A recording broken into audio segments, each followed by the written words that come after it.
Muy buenas noches, amigos oyentes, televidentes, internautas, hermanos migrantes. Estamos aquí en Un Café con JJ que se transmite por Ecuador TV, como todos los días.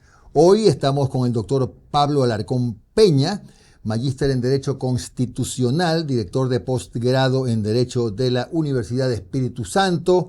Ha sido varias veces perito ante la Corte Internacional de Derechos Humanos y bueno, tiene una serie de cargos adicionales en su importante currículum. Le damos la bienvenida. Gracias, doctor, por estar con nosotros.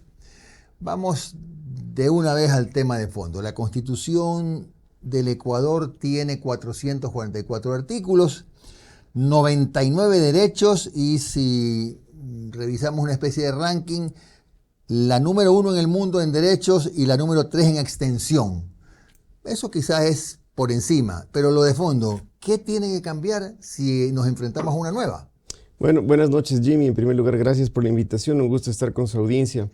Bien, creo que si nosotros nos fijamos en qué se puede cambiar, hemos podido advertir que hay planteamientos de distinto tipo, relacionados a su parte dogmática, la parte orgánica de la Constitución, y algo que está relacionado principalmente con esto que usted refería, esto de los 99 derechos y una Constitución muy larga, como es la ecuatoriana, con 444 artículos, es también evitar pensar que en una constitución debe estar absolutamente todo. Todo.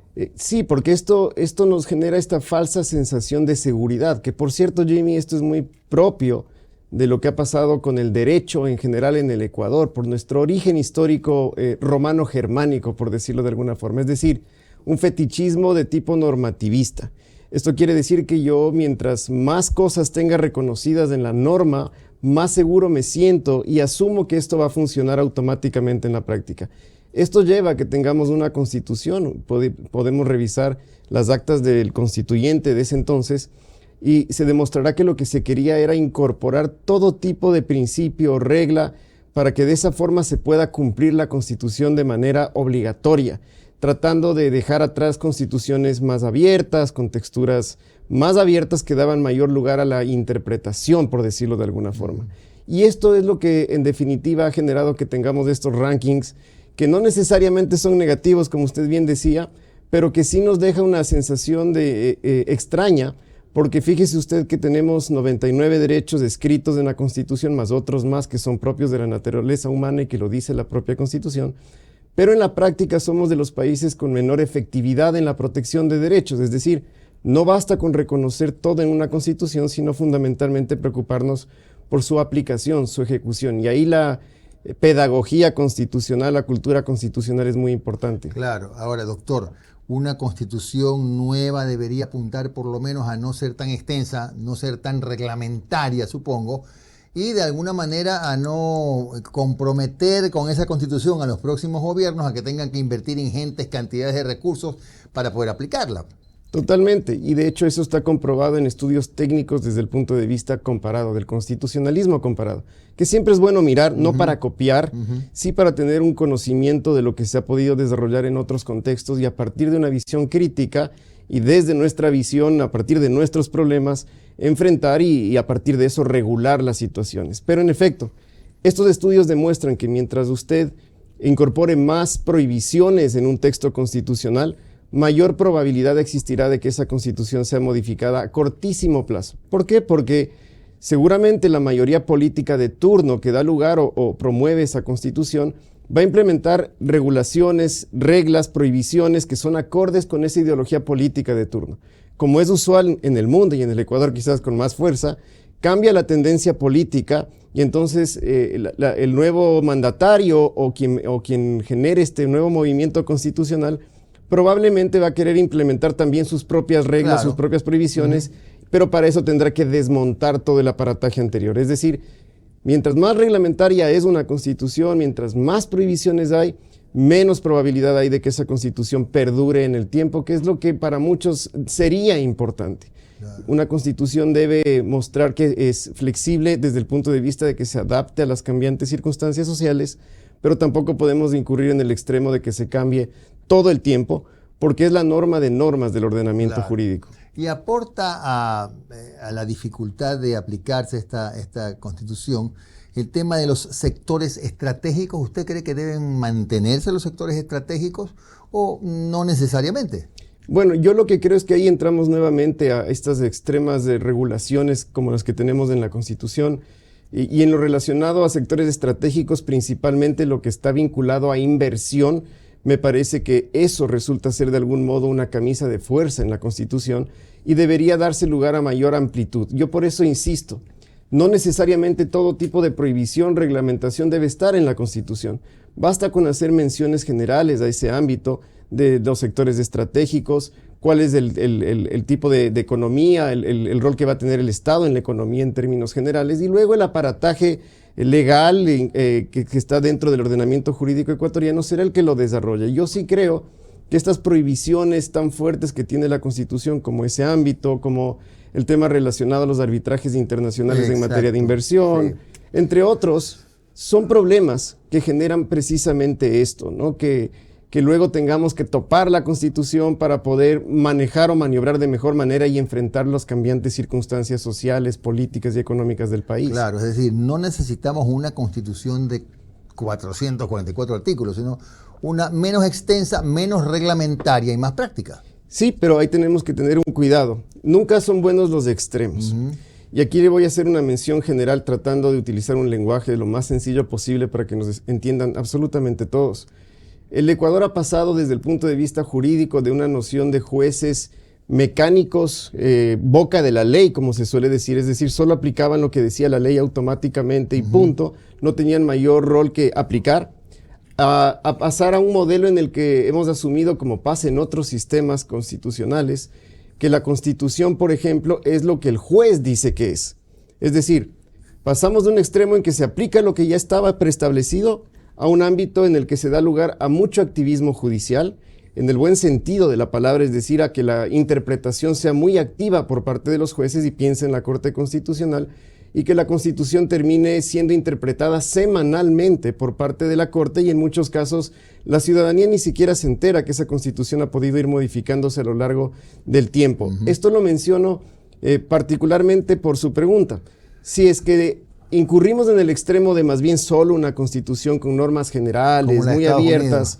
Exacto, pero usted mantiene un rol de interpretación tan fuerte como el que tiene la Corte Constitucional en la actualidad, el efecto puede ser peor. Es decir, la Corte, a partir de estas normas ambiguas, abiertas, podría tener mayor fuerza en su interpretación y eso derivaría en muchos problemas. ¿Por qué? Porque así como hay buenos casos de interpretación en que la Corte protege derechos a partir de la interpretación, también hay otros en el que la Corte, y olvidémonos de las personas, sino pensemos en la institución, si esto se extralimita, entonces podríamos terminar generando una constitución generada por la propia Corte Constitucional en la que ni siquiera el pueblo va a tener intervención. Claro. ¿Y cómo se puede controlar, de alguna manera limitar, marcar la cancha para que este rol de interpretación no sea como ahora tan generoso, tan abierto, tan excesivo? El constitucionalismo ecuatoriano en la historia, por eso yo creo que esto es importante resaltar, hay que mirar la historia constitucional, ha intentado muchas cosas en la historia, ¿no? Y por eso hay que mirar para evitar repetir lo mismo, porque a veces creemos, bueno, ya probamos esto, volvamos a lo anterior porque era menos malo. Más bien yo creo que hay que tratar de generar propuestas creativas, nuevas, para no incurrir en lo que ya pasó. ¿Por qué menciono esto? El rol de interpretación de la Constitución en la Constitución del 98 lo tenía el Congreso Nacional. Históricamente fue así. Lo que pasó en el 2008 fue que se le entregó la interpretación de la Constitución con carácter obligatorio, que eso es importante, a la Corte Constitucional. Es decir, le quitamos una competencia al Parlamento y le entregamos a la Corte Constitucional. El problema ahí, que es una discusión teórica mundial, es que usted le quita la interpretación de la Constitución al órgano que está electo popularmente de manera directa y la pasa a un órgano entendido como órgano contramayoritario, así lo dicen las teorías incluso, cuyos miembros no son electos por el pueblo, pero que con ese poder de interpretación de la Constitución con carácter vinculante podrían terminar generando decisiones como las que se han cuestionado por muchos, en las que toma o tiene la última palabra la Corte en los temas más sensibles para la sociedad entera. Esto nos da lugar entonces a pensar por qué no en esta importancia de que todos los órganos, no solamente uno, concentre el poder de interpretación de la Constitución con carácter obligatorio. A mí se me ocurre que esta interpretación de la Constitución con carácter obligatorio podría compartirse con la Corte Nacional de Justicia perfectamente. O con la Corte o con una sala de la Corte. Dependiendo, sí, exactamente, habrá que ver en el diseño. Acuérdese que también el Ecuador ya tuvo sala de lo constitucional, tuvo Tribunal de Garantías, tuvo Tribunal Constitucional. Llegamos a una Corte que la idea en sí de la Corte no me parece mala, pero sí me parece que tiene una serie de competencias que no tienen razón de ser, entre otras que concentran poderes innecesariamente, y lo que ha pasado es a partir de una suerte de desconfianza política en el Parlamento y en otros órganos, le quitamos competencias a esos y le dimos a la Corte. Por eso es que usted ha visto que la Corte está tomando decisiones en ámbitos puramente políticos. Claro que sí. Yo no quiero dejar que la gente tal vez no se acuerda, pero en la época de la conocida como muerte cruzada, sí, claro, el presidente Lasso, no sé si ustedes recuerdan, pero cuando se ausentaba del país durante el tiempo en que no había asamblea, tenía que enviar un oficio al presidente de la Corte Constitucional. Eso es algo inédito, no se ve en otro sistema. Y claro, no es que el presidente autorizaba, pero el solo hecho de que sea la Corte quien tenga que conocer este tipo de pedidos ya llama mucho la atención. Claro, bueno, aquí somos expertos en enredarnos, ¿no? Porque la verdad sea dicha, esa Constitución que en la superficie puede verse muy, muy linda, lamentablemente no es fácil de ponerla en práctica. Vamos a dejar para el segundo bloque algunas otras preguntas. Quiero hablar, doctor, de la desconcentración de la que tanto se ha venido comentando en estos últimos días. ¿Por qué no dejar al Estado con un papel más puntual y prefecturas, alcaldías puedan manejar sus recursos? Es un tema debatible, pero seguramente va a hablarse de eso cuando estén, donde sea que sesione la Asamblea Constituyente. Ya regresamos.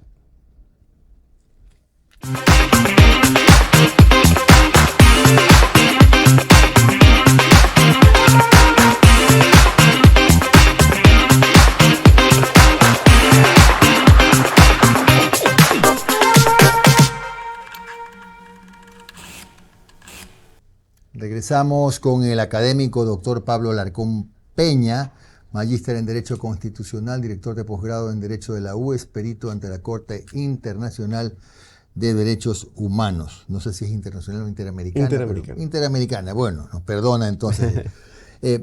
Doctor, también se ha comenzado a debatir sobre la desconcentración, es decir, que el gobierno separe para su manejo temas tan sensibles e importantes como salud, educación, seguridad, y el resto, que esa responsabilidad recaiga en prefecturas, municipios, pero que al mismo tiempo puedan acceder directamente a parte de sus rentas. Eso es pues, de sus ingresos, digo. ¿Eso es factible? ¿Lo ve usted posible? Me parece, Jimmy, bueno, usted tiene mucha más experiencia en este ámbito y conoce muy bien el diseño constitucional en lo que respecta a su ejecución particularmente. Y creo que esto permite corroborar que también ahí hubo un problema en la Constitución ecuatoriana. Por supuesto. Al establecimiento de este tipo de regiones autónomas y demás, que más obedece a un mal ejercicio de derecho comparado, como lo suelo decir yo. Y hemos tratado de implementar algo que no responde a la realidad. Lo que usted menciona me parece interesante, pero recordemos algo, y es que esto está atado necesariamente al presupuesto del Estado. Porque no se trata solamente de te entrego una competencia, sino que te entrego la competencia y te entrego el dinero para que puedas ejercer esa competencia. Porque caso contrario, queda muy bien en el papel cuando yo entrego competencias a los órganos seccionales en todos los ámbitos, pero si no hay dinero, y esa es la cruda realidad, entonces eso no se va a poder ejecutar. Lo que sí me parece es que en ámbitos, por ejemplo, como el de seguridad, sería muy interesante que podamos lograr niveles de colaboración necesaria frente a un escenario como el que tiene el Ecuador, para que no surja esto de no es mi competencia, que se escucha también mucho desde algunos espacios, y más bien entender que esta es una labor del Estado en su conjunto, y por lo tanto la Constitución debería, pero insisto, sin entrar en el reglamentarismo extremo, hacer menciones generales a esto, siempre pensando en hasta qué punto esto será factiblemente ejecutable, ¿no?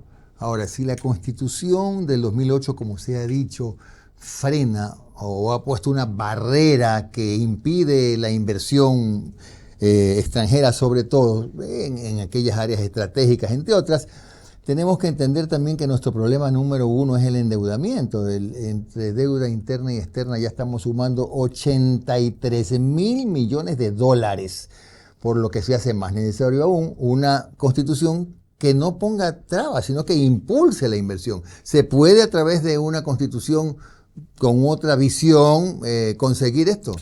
Esto es clave. La Constitución debe ser vista como esta hoja de ruta, por decirlo de alguna manera. Si es una hoja de ruta, claro, yo coincido con quienes dicen la Constitución o el mero cambio de una Constitución no le cambia la vida a las personas. Claro. Eso es muy cierto y también hay que decirle a la gente que tampoco vamos a aspirar que si esto sucede en aproximadamente 18 meses y un poco más tal vez, que sea algo mágico, ¿no? Exactamente, Posible. que esto va a cambiar. Pero ciertamente esta hoja de ruta, al ser eso, donde están los acuerdos mínimos a los que pudo llegar una sociedad de turno en medio de una polarización como la que vive el Ecuador, con mayor razón, comprometernos todos a respetar esa constitución será muy importante. Pero esta hoja de ruta debería evitar en lo posible todo este tipo de prohibiciones, restricciones, porque en efecto, así como no cambia la vida inmediatamente de la gente, si una constitución establece prohibiciones muy fuertes para la inversión, por más que el Estado pretenda hacer o abrir espacios de negociación internacional para las inversiones, los agentes internacionales miran la Constitución, miran las prohibiciones y simplemente dirán, no me interesa negociar contigo. Claro, claro. Mientras tú no cambies de esta realidad por la inseguridad jurídica que esto traería, más allá de la buena voluntad que pueda tener un mandatario de turno. Claro. Quitemos las prohibiciones, no son saludables en un texto constitucional. Estamos hablando de prohibiciones con relación a los derechos, a los excesivos derechos. Prohibi- ¿Qué hacemos con los derechos? Son 99 y no sé si serán intocables. Esto es otro tema interesante para la discusión, así como varios, pero yo creo que a la gente hay que hacerle notar algo. Esto de que se ha dicho por parte de algunos catedráticos, colegas de algunos, de que no se pueden topar los derechos y las garantías, no es del todo cierto. Lo que está prohibido es una restricción injustificada a derechos y garantías, pero por ejemplo, si usted reconoce una garantía o dos para poder cubrir la protección de varios derechos, eso estará bien. Lo que no puede suceder es que, por ejemplo, yo elimino una garantía jurisdiccional y dejo eso en el vacío. Puedo hacer que lo que protegía con esta garantía se proteja con otra. Colombia funciona así, Perú funciona así. Solo el Ecuador tiene una garantía por derecho, ¿sí? Para proteger cada derecho. Es decir, es un catálogo que suena muy bien a la vista, pero que en la práctica ya hemos visto. No ha funcionado, las garantías han sido desnaturalizadas, hay que regularlas, no digo restringirlas, regularlas de mejor manera.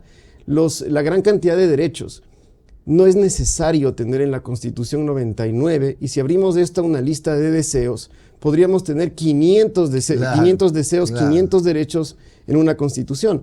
Los derechos más importantes se pueden establecer ahí, que son los derechos que hemos conocido tradicionalmente como de libertad, los derechos que tienen que ver con los ámbitos económicos, sociales y culturales, pero sin promesas absolutas de garantía inmediata de todos estos derechos, porque todos los derechos requieren dos ámbitos. Uno de abstención por parte del Estado, es decir, que me dejen ejercer con libertad, pero también hay un ámbito prestacional, es decir, si no hay dinero para la ejecución de estos derechos o la protección, en la práctica eso pasa con la gente.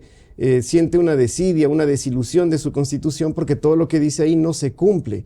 Entonces, esto de los derechos creo que es importante reducir y recordemos algo, es que los instrumentos internacionales de protección de derechos humanos ratificados por el Ecuador tienen otros tantos derechos. Así que no es necesario, insisto, ponerlo todo en la Constitución, porque luego de 440 artículos, a propósito del diálogo entre todos y la lista de deseos, podríamos llegar a tener 1000 y tal vez entonces tengamos el ranking número 1 de las constituciones más largas del mundo, ¿no? Claro.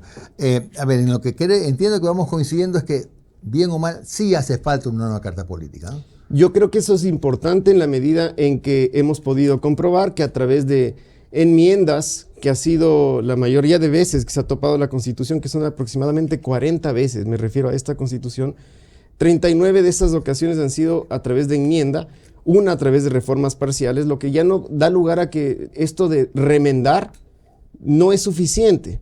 Parece que ni con las 40 modificaciones que incluye una declaratoria de inconstitucionalidad que hubo en un momento histórico por parte de la Corte, parece que ni con eso la Constitución logra enfrentar la nueva realidad. Entonces, si la Constitución sociológica cambia, es necesario que la Constitución escrita se modifique, y hacerlo profundamente involucra tomar estas medidas, que aparte es una promesa que hizo el presidente a sus electores, así que desde el punto de vista político es algo coherente. Esto de los derechos, guardando las distancias, es como las competencias, ¿no? Si no hay la plata, no sirve, no funciona, no se puede ejecutar, ¿no? Hay mucha doctrina, teoría internacional sobre esto, y hay textos interesantes que hablan del costo de los derechos, y así se denominan estas teorías, que son una realidad. Con esto yo no quiero decir que si no hay plata no te protejo. No, claro. Pero, yo lo puse como ejemplo. Pero es verdad que la garantía de los derechos sí que depende, no solamente de la salud, la educación, quizás ahí más visiblemente, todos requieren de un ámbito prestacional. Claro. Así que pensemos también en eso. Y Jimmy, creo que hay un aspecto sustancial que nos debería interesar a todos promover durante esta época, y le felicito porque eso es lo que usted está haciendo, pedagogía constitucional. Todos los días. Llegar a la gente y decirles esto no es solamente una cuestión política, claro que tiene tinte político, es natural, pero también es técnico. Si no hacemos las cosas desde el punto de vista técnico, la situación no va a variar, y hay que tratar de llegar a la gente, desde los niños, desde las personas que no tienen la dicha de contar con formación, para explicarle primero qué es una constitución. Claro que sí. Y a qué va a ir a votar. Claro que sí. Qué contiene, cómo esto le puede beneficiar en su vida diaria. Y ahí la academia, los medios de comunicación, deberíamos de enfrentar esto no solamente cuando vienen las consultas populares, sino tomar una medida educativa a largo plazo. Es decir, más allá de lo que pase el 16 de noviembre, el pueblo decidirá. Ojalá que nos tomemos en serio educación en cultura constitucional, es decir, conocer la Constitución, para entonces entender por qué hay que defenderla, por qué hay que respetarla frente a los problemas, y que ojalá la gente la empiece a sentir suya, no del mandatario que la impulsó en un momento histórico. Que no la sienta como un programa de gobierno. Correcto. ¿No? Doctor, 3 funciones del Estado, volver, bicameralidad, esos 2 temas, ¿cómo los ve? Mire, esto de las 5 funciones también fue parte de la razón de por qué al Ecuador le han calificado como un laboratorio constitucional desde afuera.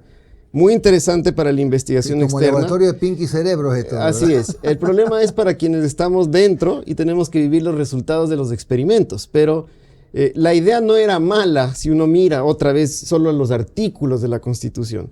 Uno mira y dice, bueno, lo que se quería era la participación ciudadana, el control ciudadano, el escrutinio público, los concursos, la meritocracia. Suena extremadamente bien.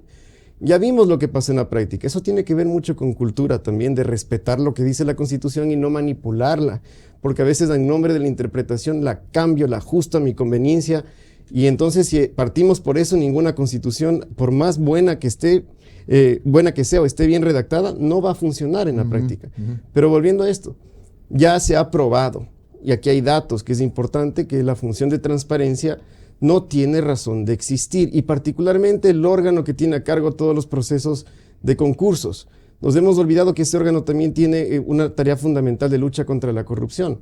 Yo no he visto mayor cosa respecto a eso, y habría sido bueno que lo miremos. Por eso es que hay más o menos una suerte de coincidencia en el sentido de que deberíamos volver a las 3 funciones del Estado. Sí, ¿no? porque la función electoral tampoco muestra una razón de existencia.